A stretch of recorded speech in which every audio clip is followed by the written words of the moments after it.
What's going on, guys? I'm your host Twan and we are back with another video. And today, my nigga, it's the beginning after the end, chapter 241. Come on, man, lock in with me. We pick up with Cersei using her true sense to scout ahead.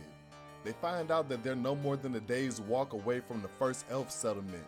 But before they can take a rest, ALBOLD appears, and remember, he's the best tracker of all the elves his age. His partner begs him, he like, bro, please, turn around.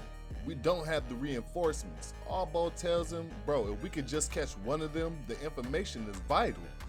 As ALBOLD and his teammate turn around to head back, ALBOLD catches an inkling, the smallest drop of mana on a tree branch that Cersei almost fell from earlier in the chapter. And in that moment, he locks on to Cersei with eyes filled with rage. And before we know it, all hell breaks loose, gang. Cersei makes a break for it, leaving Cole and May behind in the battle ALBOLD. Cersei manages to get away. She starts using her blood as a medium to amplify the effects of the array. As she finishes the setup, Fane appears from the bushes and tells Cersei to run as fast as she can. Gang, I can't make this shit up. I can't make this shit up.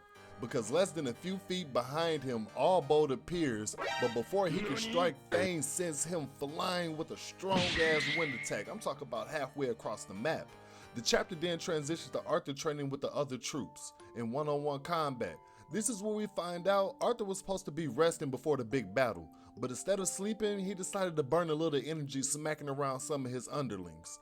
We then learn that the troops have been busy tearing down most of the support beams holding up the underground passage, and that Captain Jasmia is relocating her troops around the ends of the wall. Arthur's troops then go on to ask him, why does he want to go in alone? He know they've been assigned to help him, so why isn't he accepting their help? Arthur then tells them he's very sure that Varian doesn't want to send them niggas in to die, because let's be honest, when it comes to power scaling, Arthur up here, y'all niggas side characters. As Arthur selects another soldier to baptize, we hear a familiar voice say, is it okay if she gives it a shot? But that's when we see is Tess, y'all. And me, Sylvie, him, her, everybody was excited. Sylvie then runs and gives Tess a huge hug, but Tess is confused. It's like, hold on, who the fuck is this child giving me a hug? Like, who baby is this? Now remember, y'all, Tess and Arthur basically raised Sylvie from a baby, so her fondness and love for Tess is unyielding. You can also tell that Tess is trying to wrap her head around the fact that the little dragon she knew now has a human form. Tess and her team arrived an hour ago because she was pulled from the Beast Glades in order to enact Arthur's plan. Tess then pulls Arthur to the side for a little R&R as the chapter comes to an end. Remember, y'all, like, comment, subscribe, be fucking dynamic. I love y'all and I'm gonna catch you in the next one.